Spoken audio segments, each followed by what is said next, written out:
গ্রামের নাম ঘনশ্যামপুর। একটা ঘুমন্ত গ্রাম, যেন সময় থেমে আছে এখানে।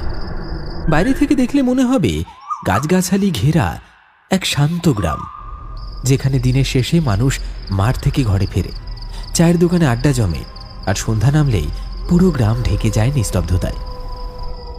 কিন্তু এই নিস্তব্ধতা নিছকই শান্তি নয়, এ যেন এক চাপা ভয়।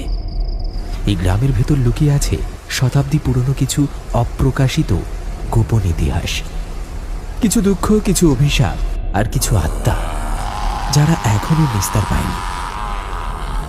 গ্রামের শ্মশানটি, যেটা গ্রামের থেকে একটু দূরে বটগাছের ছায়ায় ঢাকা, সেখানে প্রজন্মের পর প্রজন্ম ধরে থাকে একজন ডোম।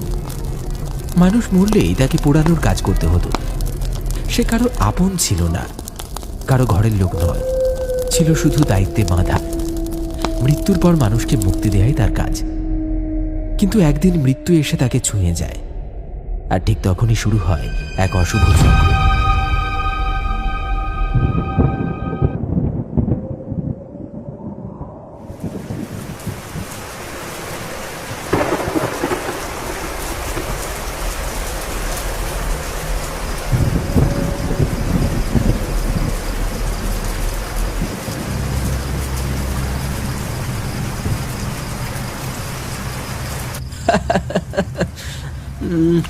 তুই যে গতবার ওই হন্টেড বাড়ির গল্প বললি, তাতে ভূত না থাকলেও হার্ট অ্যাটাক নিশ্চিত ছিল রে ভাই।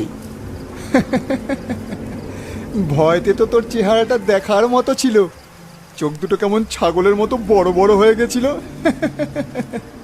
এসব ভূতের গল্পে ভয় পাওয়াটা এখন পুরনো কথা, বুঝলি? এখন তো সবই সায়েন্স, বুঝেছিস?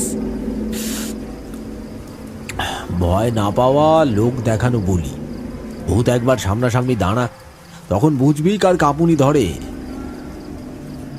সবাই নিজেদের মধ্যে গল্প করতে ব্যস্ত। ঠিক সেই সময় দোকানের সামনে দৌড়ে এলো পচা। সে থমকে দাঁড়ায়। তাকে এইভাবে আসতে দেখে সবাই চুপ হয়ে তাকিয়ে থাকে তার দিকে। সবাই তাড়াতাড়ি চল, শ্মশানের ধারে যে ডোম থাকে না, সে মারা গেছে। সাতকুলে কেউ নেই, একা পড়ে আছে, কেউ ওদিকে যেতেও চাইছে না।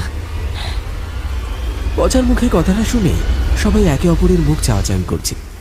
সুমনের চোখে অস্বস্তি, বিজনের ঠোঁট শুকিয়ে এসেছে। তবু ধীরে ধীরে মাথা ঘুরিয়ে তাকায় রাহুলের দিকে।